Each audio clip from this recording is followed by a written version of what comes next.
قال يا أيها الملأ أيكم يأتيني بعرشها قبل أن يأتوني مسلمين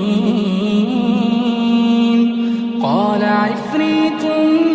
من الجن أنا آتيك به قبل أن تقوم من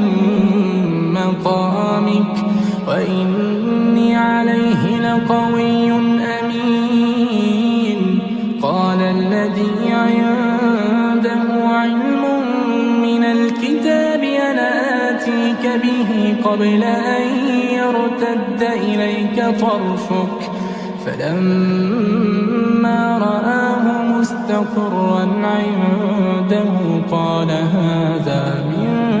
فضل ربي ليبلوني أأشكر أم أكفر ومن شكر فإنما يشكر لنفسه ومن كفر فإن ربي غني